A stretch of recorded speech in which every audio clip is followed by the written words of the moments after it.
हर हर महादेव दोस्तों, आज हम इस वीडियो में संपदा माँ की व्रत कथा सुनेंगे। दोस्तों, संपदा देवी धन धान्य की देवी हैं और इनका पूजन होली के दूसरे दिन किया जाता है। इस दिन स्त्रियां संपदा देवी का डोरा बांधकर व्रत रखती हैं तथा कथा कहती और सुनती हैं और मिठाई युक्त भोजन से व्रत खोलती हैं और हाथ में बंधे डोरे को वैशाख माह में किसी भी शुभ दिन शुभ घड़ी में खोल दिया जाता है और यह डोरा खोलते समय भी व्रत रखकर कथा कही और सुनी जाती है। तो आइए सुनते हैं संपदा माँ की कथा। तो आप सभी इस कथा को अंत तक सुने। दोस्तों, एक समय की बात है। राजा नल अपनी पत्नी दमयंती के साथ बड़े प्रेम से राज्य करता था और होली के अगले दिन एक ब्राह्मणी रानी के पास आई और उसने गले में पीला डोरा बांधा था। तब रानी ने उससे डोरे के बारे में पूछा तो वह बोली, यह डोरा पहनने से सुख संपत्ति अन्न धन घर में आता है। और रानी ने भी उससे वह डोरा मांगा और उसने रानी को विधिवत डोरा देकर कथा कही। फिर रानी के गले में डोरा बंधा देख राजा नल ने उसके बारे में पूछा। तब रानी ने सारी बात बता दी। फिर राजा बोले, तुम्हें किस चीज की कमी है, इस डोरे को तोड़कर फेंक दो। परंतु रानी ने देवता का आशीर्वाद कहकर उसे तोड़ने से इनकार कर दिया, पर राजा ने डोरा तोड़कर फेंक दिया। तब रानी बोली, हे राजन, यह आपने ठीक नहीं किया। फिर उसी रात राजा के स्वप्न में दो स्त्रियां आईं। उनमें से एक स्त्री बोली, हे राजा, मैं यहाँ से जा रही हूँ। और दूसरी स्त्री बोली, राजा, मैं तेरे घर पर आ रही हूँ। और स्वप्न का यही क्रम 10-12 दिन तक चलता रहा और इससे राजा उदास रहने लगा। तब रानी ने उदासी का कारण पूछा तो राजा ने स्वप्न की बात बता दी। फिर रानी ने राजा से उन दोनों स्त्रियों के नाम पूछने को कहा। तब राजा ने स्वप्न में उनसे उनके नाम पूछे तो जाने वाली स्त्री ने अपना नाम लक्ष्मी तथा आने वाली स्त्री ने दरिद्रता बताया। फिर लक्ष्मी जी के जाते ही सब सोना चांदी मिट्टी हो गया। फिर रानी सहायता के लिए अपनी सखियों के पास गई, पर उनको फटे हाल देख कोई भी उनसे नहीं बोला और दुखी मन से राजा रानी 5 बरस के राजकुंवर के साथ जंगल में कंदमूल खाकर अपने दिन बिताने लगे। फिर चलते चलते राजकुंवर को भूख लगी तो रानी ने कहा, यहाँ पास ही एक मालन रहती है जो मुझे फूलों की हार दे जाती थी, उससे थोड़ा सा छाछ दही मांग लाओ। तब राजा मालन के घर गया और वह दही बिलो रही थी। तब राजा के मांगने पर उसने कहा, हमारे पास तो छाछ दही कुछ भी नहीं है। और राजा खाली हाथ लौट आया। फिर आगे चलने पर एक विषधर ने कुंवर को डस लिया और राजकुमार का प्राणांत हो गया। और विलाप करती रानी को राजा ने धैर्य बंधाया। अब वे दोनों आगे चले। तब राजा 2 तीतर मार लाया और भुने हुए तीतर भी उड़ गए। उधर राजा स्नान कर धोती सुखा रहा था कि धोती भी उड़ गई और रानी ने अपनी धोती फाड़ कर राजा को दी और वे भूखे प्यासे ही आगे चल दिए।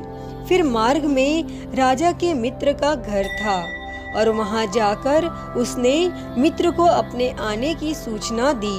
फिर मित्र ने दोनों को एक कमरे में ठहरवाया और वहां मित्र ने लोहे के औजार आदि रखे हुए थे और देवयोग से वे सारे औजार धरती में समा गए। चोरी का दोष लगने के कारण वे दोनों रातों रात वहां से भाग गए। फिर आगे चलकर राजा की बहन का घर आया और बहन ने एक पुराने महल में उनके रहने की व्यवस्था की और सोने की थाल में उन्हें भोजन भेजा। पर थाली मिट्टी में बदल गई और राजा बड़ा लज्जित हुआ।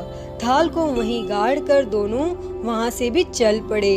फिर आगे चलकर एक साहूकार का घर आया और वो साहूकार राजा के राज्य में व्यापार करने के लिए जाता था।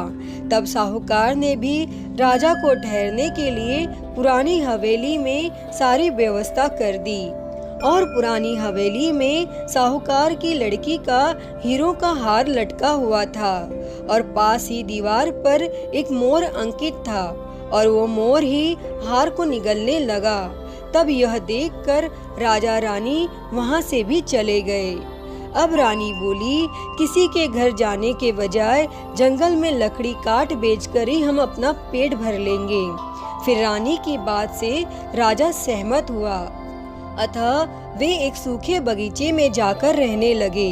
तब राजा रानी के बाग में जाते ही बाग हरा भरा हो गया और बाग का मालिक भी बड़ा प्रसन्न हुआ। उसने देखा कि वहाँ एक स्त्री पुरुष सो रहे थे और उन्हें जगाकर बाग के मालिक ने पूछा कि तुम कौन हो? तब राजा बोला, मुसाफिर हैं, मजदूरी की खोज में इधर आए हैं। यदि तुम रख लो तो यहीं हम मेहनत मजदूरी करके पेट पाल लेंगे। और फिर दोनों वहीं नौकरी करने लगे। फिर एक दिन बाग की मालकिन संपदा देवी की कथा सुन डोरा ले रही थी। तब रानी के पूछने पर उसने बताया कि यह संपदा देवी का डोरा है। फिर रानी ने भी कथा सुनी और डोरा लिया और राजा ने फिर पत्नी से पूछा कि यह डोरा कैसा बंधा है? तो रानी बोली, यह वही डोरा है जिसे आपने एक बार तोड़कर फेंक दिया था और उसी के कारण संपदा देवी हम पर नाराज हैं। रानी फिर बोली, यदि संपदा माँ सच्ची हैं तो फिर हमारे पहले के दिन लौट आएंगे। और फिर उसी रात राजा को पहले की तरह स्वप्न आया। एक स्त्री कह रही थी, मैं जा रही हूँ, और दूसरी कह रही थी, राजा मैं वापस आ रही हूँ। तब राजा ने दोनों के नाम पूछे तो आने वाली ने अपना नाम लक्ष्मी और जाने वाली ने दरिद्रता बताया। तब राजा ने लक्ष्मी जी से पूछा, अब जाओगी तो नहीं? तब लक्ष्मी जी बोली, यदि तुम्हारी पत्नी संपदा जी का डोरा लेकर कथा सुनती रहेगी तो मैं नहीं जाऊंगी, और यदि तुम डोरा तोड़ दोगे तो मैं चली जाऊंगी। फिर एक दिन बाग की मालकिन जब वहाँ की रानी को हार देने जाती है तो वह हार दमयंती गूंथ कर देती है। तब हार देखकर वह रानी बड़ी प्रसन्न हुई। फिर उसने पूछा कि यह हार किसने बनाया है? तो मालन ने कहा, कोई पति पत्नी बाग में मजदूरी करते हैं, उन्होंने ही बनाया है। तब रानी ने मालन को दोनों परदेसियों के नाम पूछने को कहा और उन्होंने अपना नाम नल दमयंती बता दिया। फिर मालन दोनों से क्षमा याचना करने लगी। तब राजा ने उससे कहा, इसमें तुम्हारा क्या दोष है? हमारे ही दिन खराब थे, अब दोनों अपने राजमहल की तरफ चले। तब राह में साहूकार का घर आया और वे साहूकार के पास गए। तब साहूकार ने नई हवेली में ठहरने का प्रबंध किया। तब राजा बोला, मैं तो पुरानी हवेली में ही ठहरूंगा। और वहाँ साहूकार ने देखा कि दीवार पर चित्रित मोर 9 लखे हार को उगल रहा था। तब साहूकार ने राजा के पैर पकड़ लिए और राजा ने कहा, दोष तुम्हारा नहीं, मेरे दिन ही बुरे थे। फिर राजा आगे चलकर अपनी बहन के घर पहुंचा और बहन ने नए महल में रहने की जिद की और पैरों के नीचे की धरती खोदी तो हीरों से जड़ित थाल वहां से निकल आया। तब राजा ने बहन को वो थाल भेंट स्वरूप दिया।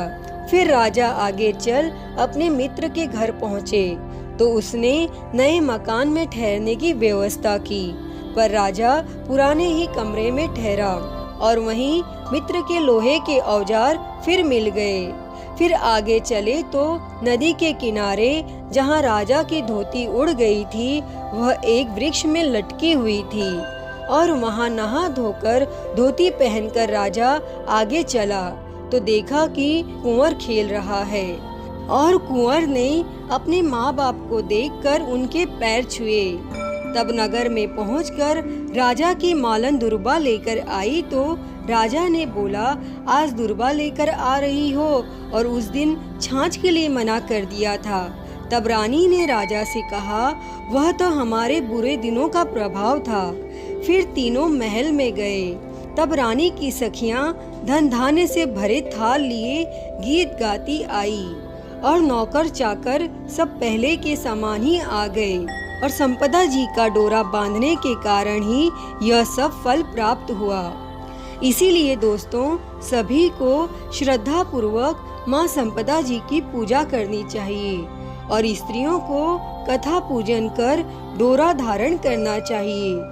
हे संपदा माता, जैसी कृपा आपने उस राजा और रानी पर करी, वैसी ही कृपा इस कथा को कहते, सुनते और हुंकारा भरते पर सदैव करना। तो बोलिए संपदा माता की जय। तो दोस्तों, यह थी संपदा माता की कथा। आप सभी ने इस कथा को अंत तक सुना, उसके लिए बहुत बहुत धन्यवाद। अगर आप सभी को यह वीडियो पसंद आई हो तो प्लीज़ इसे लाइक करें, कमेंट करें और ज़्यादा से ज़्यादा शेयर करें और मेरे चैनल को सब्सक्राइब कर नोटिफिकेशन बेल को ज़रूर ऑन करें। हर हर महादेव। धन्यवाद।